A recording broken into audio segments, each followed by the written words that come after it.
அம்மா கிட்ட உண்மையை சொல்றதா நல்லதுன்னு தோணுது. நாம சொன்ன ஒரு பொய்னால நமக்கு வந்த கஷ்டம் போதும். அது மட்டும் இல்லாம வினித் வீடு இங்கிருந்து ரொம்ப தூரமும் இல்லை. இன்னைக்கு இல்லைனாலும் என்னைக்காவது இந்த உண்மை தெரியதான் போது சந்தியா. நம்ம விநாயக்கும் வினித்தும் ஒரே ஸ்கூல்ல தான் படிக்கிறாங்கன்ற உண்மையை அம்மா கிட்ட சொல்லதான் போறேன். அது மட்டும் இல்ல, அதான் அசோகே நமக்கு கோர்ட் பேப்பர் சமைச்சிட்டார்ல, அப்புறம் என்ன?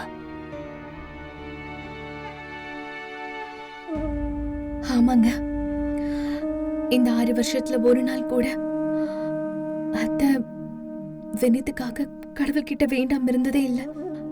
இந்த உண்மையை நம்ம சொல்லிட்டோம்னா அத்தைக்கு கொஞ்சம் திருப்தியாவாத இருக்கும்னு என்னோட மனசுக்கு படுது. ஆனா நம்ம அத்தை கிட்ட என்னன்னு சொல்றது? விநாயக்கும் வினித்தும் ஒரே ஸ்கூல்ல தான் படிக்கிறாங்க. ஆனா நீங்க அவனை தூரத்துல இருந்து தான் பார்க்கணும். அவங்க கூட பேசலாம் முடியாதுன்னு சொல்ல முடியுமா? இத்தனை வருஷமா அத்தை இதுக்காக தான் பிரார்த்தனை பண்ணாங்க. ஆனா இன்னைக்கு அது நடக்கும்போது அவங்களால அவங்க பேரனை கட்டி அணைச்சிக்க கூட முடியாது, அவங்க கிட்ட பேச கூட முடியாது. இந்த உண்மை எல்லாம் தெரிஞ்சா அத்தையால வினித் கூட பேசாம எப்படி இருக்க முடியுங்க? நீங்க பாருங்க சந்தியா, எனக்கு தெரியும் அம்மாவால நிச்சயமா இதெல்லாம் தாங்கிக்கவே முடியாது. அவங்களுக்கு இது ரொம்ப பெரிய விஷயம்.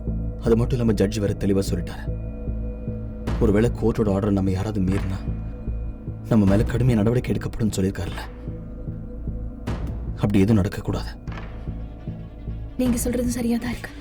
வாங்க இப்ப அம்மா கிட்ட சொல்லிடலாம். வாங்க. நீ உன்னை கட்டுப்படுத்திக்கோப்பா. குழந்தைய புரிஞ்சிக்க முயற்சி பண்ணு. பரி இன்னி வரைக்கும் அவளோட அப்பாவை கடவுளா நினைச்சு பூஜை பண்ணா. ஆனா திடீர்னு இன்னைக்கு அவளுக்கு உண்மை தெரிஞ்ச உடனே அது அவளுக்கு பெரிய அதிர்ச்சியா இருந்திருக்கும். அவ மனசு காயப்பட்டிருக்கும். அது சரியாக கொஞ்சம் நேரம் ஆகும்ல. பரி ரொம்ப புத்திசாலியான குழந்தை. பிரீத்தி அவளுக்கு எடுத்து சொன்னான்னா மெதுவா அவ எல்லாத்தையுமே புரிஞ்சுக்குவா. அம்மா, ஒருவேளை அவ புரிஞ்சுக்கலன்னா என்ன நடக்கும்? என் பொண்ணு என் மேல ரொம்ப மரியாதை வச்சிருந்தாம்மா. ஆனா இன்னைக்கு என்னென்னமோ நடந்துருச்சு. அவ மட்டும் என்ன மன்னிக்கலன்னா. ஏன் இப்படி பைத்தியக்கார மாதிரி பேசுற? அவன் சின்ன குழந்தைப்பா. குழந்தைங்க காலப்போக்குல எல்லாத்தையுமே மறந்துடுவாங்க. நான் தான் இருக்கல்ல, நான் அவளுக்கு எடுத்து சொல்லி புரிய வைக்கிறேன்.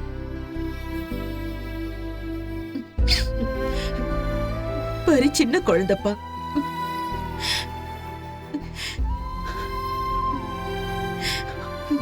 அவளுக்கு என்ன தெரியும்? குழந்தை எழுந்த கஷ்டம் உங்களுக்கு தெரியாது. 6 வருஷம் ஆயிடுச்சு. நான் ஒரு நாள் கூட மறக்காம அந்த கடவுள் முன்னாடி மண்டிட்டு உனக்காகவும் வினித்காகவும் வேண்டிக்கிட்ட. அது மட்டும் இல்ல, இந்த ஊர்ல இருக்கிற ஒரு கோவில கூட நான் ஏறி இறங்காத நாளே இல்ல. நீ வந்ததுக்கு அப்புறம் தான் எனக்கு லேசா ஒரு ஒளி தெரிஞ்சது. இன்னைக்கு இல்லைன்னா நாளைக்கு என்னோட வினித் எனக்கு திரும்பவும் கிடைப்பான். அவனை பாக்குற வரைக்கும் எனக்கு சாவு கூட வராதுப்பா.